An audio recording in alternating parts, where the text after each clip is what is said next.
All right. That was beautiful. Here we are in East Philadelphia, Ropeadope TV with Mr. Richard Bennett. Welcome. X Bennett. Thank you for being here. Richard X Bennett. Sorry. X. Sorry. And I wanted to say the always fashionable Mr. Richard X Bennett. Oh, well, thank you, Louis. There we go. We'll start with that T-shirt. I have to know. You are leaving the American sector, and I assume then it is also in Russian and French. Well, So, I know for a location on this? Yes, a friend of mine just came back from Berlin, and she said, I got you a T-shirt, because actually I had put her on an assignment when she went to China, and I said, I have a collection of T-shirts, and I want a T-shirt, but it has to have English that makes no sense. But she wasn't able to find it, and this T-shirt that actually makes sense. But you were looking for like a deliberate thing of like Yes. where somebody did a bad translation? Yeah, it used to be very English. common, but now people translate better than Google's doing the work. Yeah. So Yeah. Good. yeah, so that. So yeah, I'm always amazed, intrigued, and delighted at the different things that I find you wearing, and people can go and find all different images of you. It's great. So you came in with some music. I did come in with Want to talk about? Do you want to start with India or start with that music?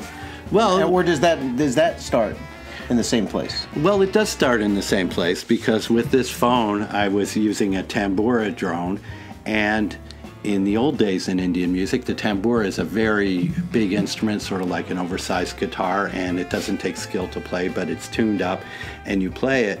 And they evaluated the musicians by how good looking were the women that they could get to play the tambours behind them while they played.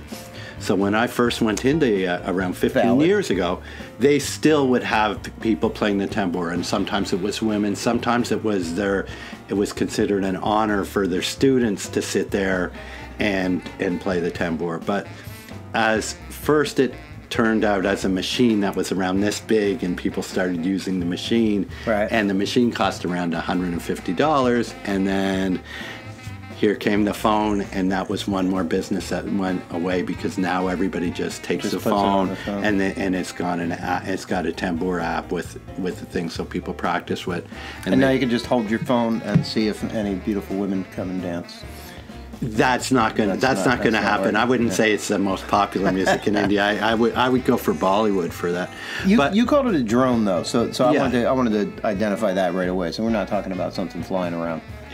No, Yeah. no, it's Okay. no. I don't know why they end up using the same word for both things, but because in this case the drone is very grounded, and it's the note, and the thing about Indian music is what you're trying to do is you're trying to blend with that drum. That's where you're starting. Like you hear that note. Like a chant, right? Yes. So does it begin with religion? Does it begin with sort of like a It does. a meditation? It does, and in some ways it's considered that it's all supposed to be a meditation. But for me, that's not so much different than any music, in that you're putting your fullest concentration into something, and when you put your fullest concentration into something, it turns out to be a meditative process, because you don't have time to think about every other thing. Like, for instance, any kind of music I'm playing, I'm trying not to think about, well, does the audience like me? How do I look? My mother phoned me earlier today. All those things I try to keep out. How's my bank account look? Yes, Yeah. everything. I try to be very focused on the music. So I don't like to say, well, like one type of music is spiritual and another is not. Because the process itself to me is the same regardless of what the music is. Beautiful. I'm familiar because surfing is my thing. Mm-hmm. And the thing about surfing is you really don't have any choice. Right. It's the best meditation for me, because if I try to sit and quiet my mind, I know everybody says it's tough, but man, it feels like pushing rock boulders uphill. Right. But if you get in the water and you have to survive, That's and right. the waves just keep coming at you, and other people are doing it much better than you are. Yeah, yeah, right, right. There's a certain, and you just have to, and so everything else just melts away. Well, I propose that the other musicians in the band, that I can just throw knives at them when they're not concentrating properly, and I think this would focus the band better, but they're not going for it. So for right now, we're counting on ourselves to really put that concentration. But absolutely, any kind of life and death experience, immediately it puts you into a place, and it's exhilarating for people. It is. For that thing. It's like we both been watching the Vietnam War thing, and they talk about that, like when people were at war. Well, war was a terrible thing, but a lot of people enjoyed it. They didn't exactly enjoy it, but they were like, I've never been so alive, I've never been so focused, because you don't have time to think about everything. Right. You do, but wow. Yeah, I didn't get to that one yet. That's fascinating. Yeah. And you can't question. You just have to. Yeah. There's no time to think. Yeah.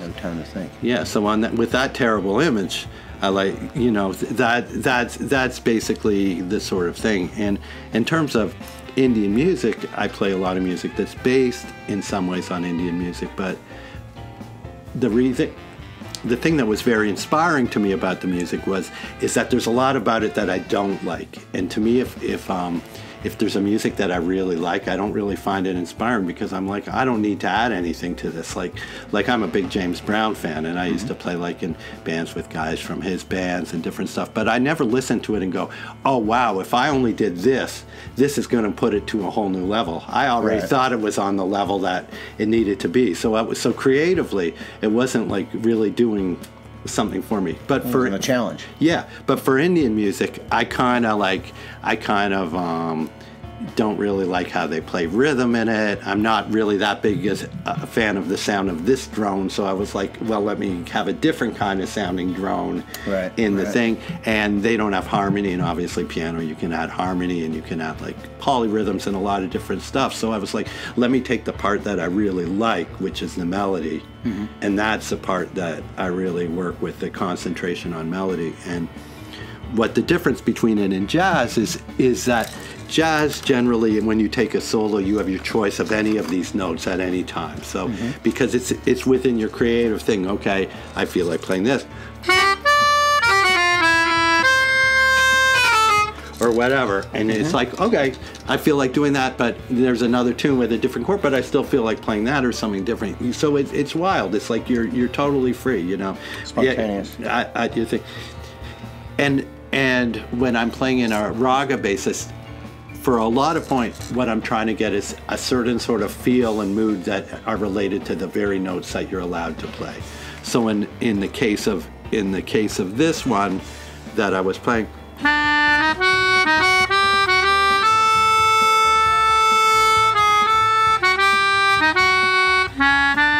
there's a very specific way the melody has to move up.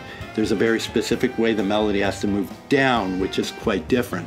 And it's like, so when I'm soloing with it, I really am staying somewhat close to these sort of rules. And sometimes the rules feel like completely like a box, but sometimes they feel like, oh well, this is really great, because it's focused me in a certain area of what am I going to do to get these certain sounds.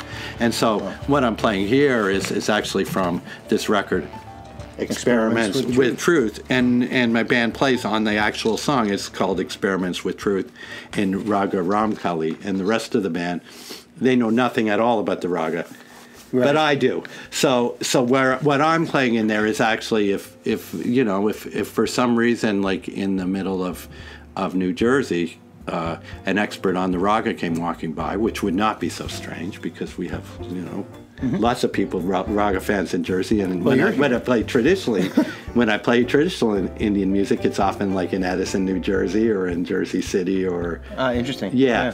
So they would come by and they would say, well, I can hear that in the melody, I can hear that it has something to do with this raga, and I can hear that the piano player, he has something to do with this raga, and everybody else I can hear they're playing something different. Something different. But jazz. In terms of people listening, I don't really want them to listen that way. I just want them to enjoy the music and not just go, oh, that's Indian music. Yeah, no. So can we just define raga first? Well, that comes up in every interview, and it's very tough. We can skip it. No. It's our. First of all, it's like literally it's talking about like sort of like the perfume of something. So it's a little bit. So there's all kinds of different ragas, and they have different sets of notes, and sometimes there can be a scale with the same notes, but there's more than one raga on it, and it has to do with which notes you emphasize. So the thing is, it's a little bit like the blues, and if you said to somebody, well, what is the blues, and somebody will say, well, there is a set of notes that you generally hear that people play, and you know they're like.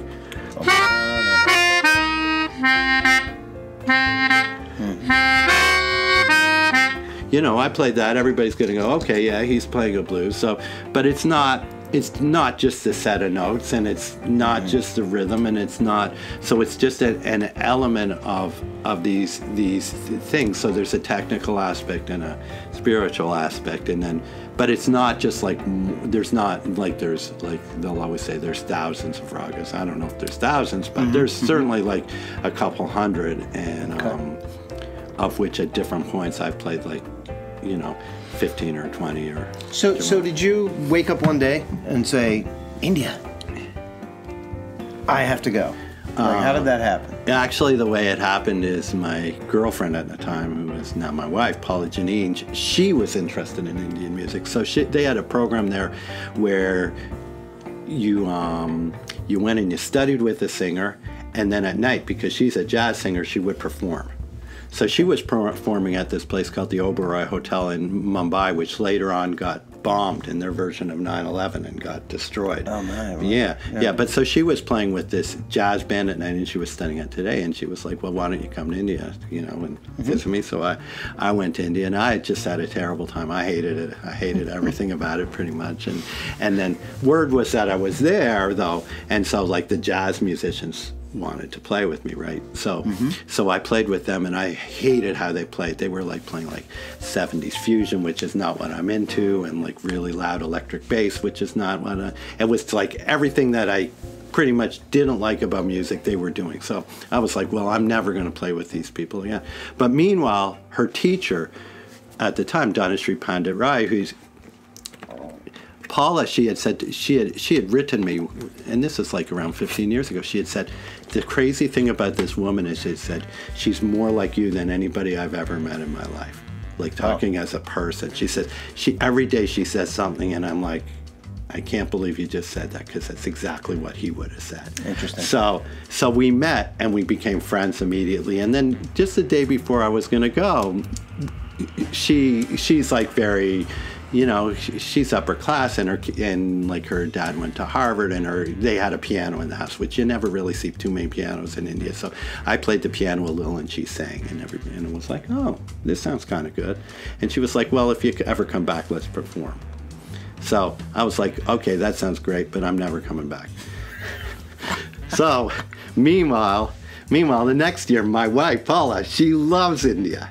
She loves everything about it. She loves the music, and she was doing a project, and it was really great with Indian musicians. So I was kind of learning Indian music because she was practicing so much in the house. So I had no choice. I couldn't avoid the music. So she went back one year, and then she did a tour in India with musicians. It's great music the next year. And then she was like, you have to come back again, because everybody thinks I'm single there. And they're like, well, how come your husband doesn't come? And then, so I got in contact with Dhanashree, and she says, well, if you come, let's do a concert. So I get there, and we have a concert at this place, the Alliance Française. It's like where they teach you how to speak French in different parts of the world. And we really had to practice, because we had no frame of reference to play together. Like I would say, and the main problem, it wasn't melodically, the main problem was rhythmically, because we couldn't hear each other's rhythm. Because she would like put on the tabla machine, and I couldn't hear where the beat was.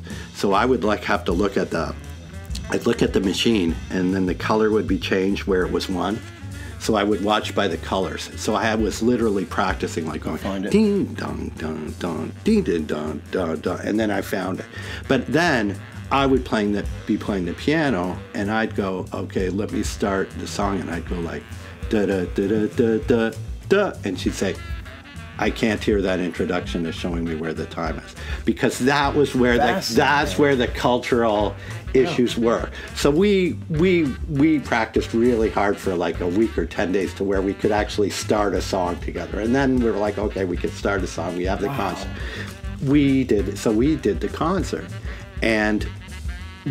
concert, and it was crazy. There was a guy at the concert. He goes, he was around, I don't know, maybe 120 years old, and he says, he goes, you will do this music and the kids will dance to it. And he financed a record.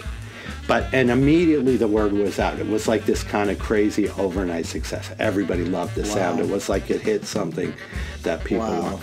The thing about Indians is they're really bored by traditional raga at this point. So any sort of new spin on it, and I was already giving a new spin, even though at the time I was still basically just playing jazz with her. Had you been in love with India and Indian music, you probably would have played more like that and less. It sounds like there's some tension, musical tension with your perspective of India, and you're just like, no. And then there's the learning of the different rhythms. But that are so deep. But also it changed different too, because most Westerners, they go over a little bit like, like when you see how the Beatles went and they go and they bow down to the Indians and they're like, thank you, master, please teach me how to play. And I wasn't like that. And Indians there, they really appreciate arrogance. So I was like, there was something about me that really gathered this immediately. You don't strike me as naturally arrogant. But, I'm arrogant enough, but I was like, wow, this is fun. This is fun. So I was like, what's complicated about your music? I'm playing the piano where we play one thing in one hand and one thing in another hand and two keys at once and all the keys, So they sort of appreciate. So what happened was, anyways, it became successful. The record that we recorded, it was a disaster. It really sounded bad, but it was going to be put out, but fortunately it wasn't. But what happened? And then at this point, Dhanashree, there's a real pecking order in Indian music, and she sings a music called Tumri, which is like a light classical music. It's actually the songs of the courtesans it's sort of like geishas, geishas, It's not. I don't want to say it's like prostitute music. It's not exactly. That's not that low, And it's a so she sings this music, and the woman who was the leading singer of this was this woman named Shobha Gurtu, and she was like. And in India, they basically have room for one person. So this was the ultimate. And her son is this percussionist named Trilok Gurtu, who's sort of known in the world of, he played with Weather Report and people like that. So anyways, the Shobha Gurtu, she died. So all of a sudden, the woman I was working with, she moved up in the world of the thing. Right. So it's like this really weird thing. Like if we were sitting in this room and all of a sudden you say to me, sadly, I have to tell you Herbie Hancock has died, and I'd be like, oh wow, tomorrow I'm going to charge twice. Move up a notch. Charge. We kind of do the opposite here. Yes. Yeah, we do the opposite because there's everybody's down here while they're alive, and then all of a sudden, if you die, like that's the best thing you can do. That's right, or the most money you're going to make is when you're 25 years old, and then it's going to go, and then it tapers. Right. It tapers, right. But anyways, in that scene, it doesn't work though. So anyway, so she's hanging it out. All of a sudden, she's getting more famous. So she phones me and says, "Do you want to come to India this year? We can do all the festivals." And so then at that point we just sort of continued on, yes. And we were playing the festivals, and one of the big things we had was she was used to playing with harmonium and tabla. And harmonium's that little, it's like church in a box. It's like this little organ sounding. It actually kind of sounds like this if you play it like this. It sounds like nothing at all. So she was used to singing, and she'd do an hour and a half concert, and there would be no solos. So she would just sing the whole time, and she would no break. So that was one of the things we had. I was like, this is fine. I said, but you got to stop because I got a solo. And she said, what do I do when you stop? I said, I don't know. Go sit in that chair over there, and then I'll call for you when it's time to get. But we had this whole thing, but still we had a real issue with that. She couldn't really hear when my solo was finished, even though to me it was like a clear arc, and she was uncomfortable. So then I was like, you know what? I'm going to solve this. I'm going to start playing really long introductions to the songs.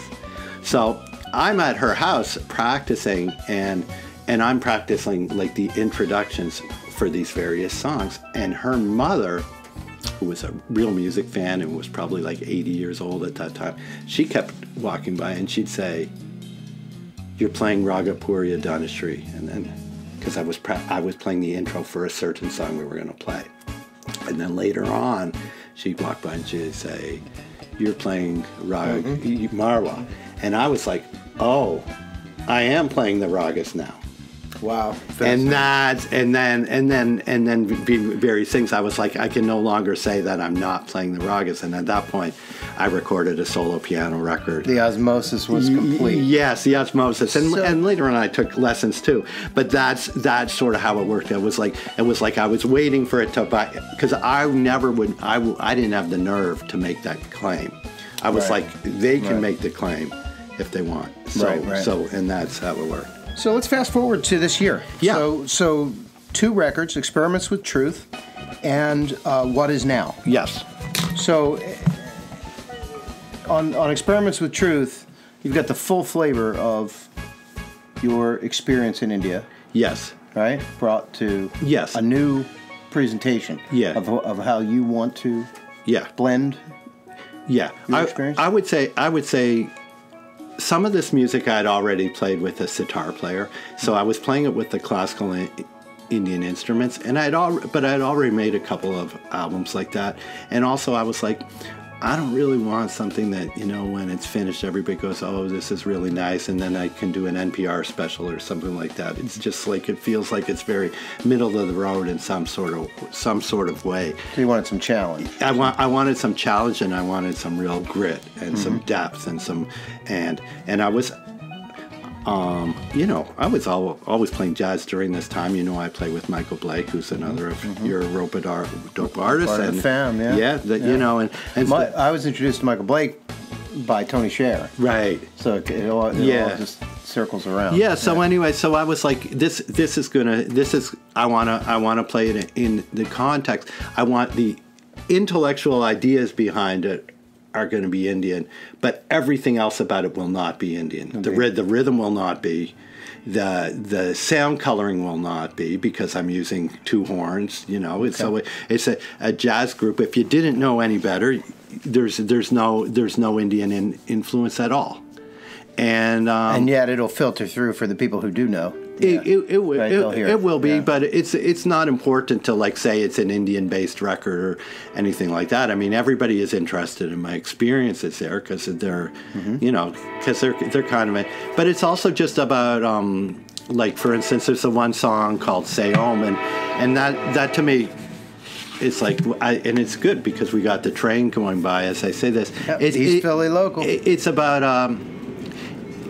The last time I was in India, and this was when I could really see that my experience with it were about to end, and this was like 3 years ago, and I went to these caves. They got these fantastic Buddhist caves, and they got these huge Buddhas, and there's nobody there. It's really peaceful, and I was like, oh, wow, I'm really zen, and I can meditate and all this thing. But the next day I was in Mumbai, which makes New York look like this town, you know. Right, it's just like wild, and I was like, well, it's very easy to stay in the moment and meditate, like if you're in like under a tree. To be a holy man at the top of the mountain. Or under the tree like Buddha. But how do you do it? So I wanted something that reflected the chaos of India, and also now because I haven't been listening to Indian music that much, my versions in terms of the technical underpinnings of the raga are much looser, you know. So I'm like doing, there's aspects of it like that are ingrained in how I play, so they're still there, but it was just like, okay, this is an American record, you know. Yeah, it feels fluid, like the way you've integrated the experience, like osmosis feels like the way that it happened to you, like even against your logical judgment, Right.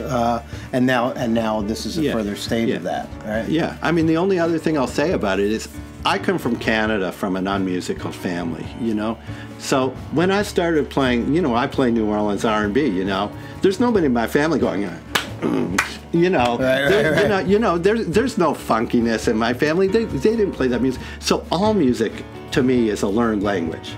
Interesting. It's all learned. I suppose like Bob Dylan playing the guitar maybe is not a learned language, but I don't even play the guitar, so I didn't learn it.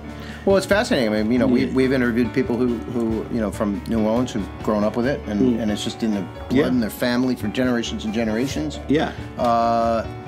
And that is almost limiting, I would imagine. So you're coming at it from like outside and going like, well, you get to the candy store for the first time. Yeah. You know. Yes. And you're like, well, I'll take one of those and one of those. And you might be doing something that somebody normally wouldn't do. Yeah, I mean, but you come up with a pretty unique mix. Yeah, I mean, honestly, sometimes I see, let's say, like, this goes for all music, but sometimes when somebody comes from that family and you can hear that they've mastered it, and you can also hear that they're a little bored of it in a way, because you know, they were excited about when they were 15, but you know, they're 35 and they're still playing the music and they've been playing for a long. When I'm not excited to play a New Orleans piece, I just don't play it because nobody expects it of me, you know. Right. Well, both of these things are what keep music, both the tradition and the exploration alive. Yeah. So why, and we've only got a couple of minutes here, I think, but so why 2 albums, though? So what is now is the other record, and this is a trio. Yeah. Really the trio that's also on this record. But what was the inspiration to do both of them at the same time? Well, the inspiration to do both of them is that I'm a very prolific songwriter. So I had you had a lot of songs that needed to get played and recorded. That's right, and I felt like I had a backlog, and I was like, in order to create, I have to feel like my creations are going out in the world. And as a trio, we were working a little bit, and I knew we sounded good. I love the songs, and also because of the nature of how I am. It's like at different points I'm writing different kinds of music, and then I'm like, well, do I have enough music that I really like that somewhat fits into this framework that I'm going to enjoy? Sort of like a creative yard sale. Of the mind. Sorry, that's why I was smiling. I'm like, some people have yard sales and they clear it out. You've got all this creativity, and you're like, this has to. I'm going to make a record to get it out. There is, you know. It's fantastic. You know. So I do. For me, it wasn't.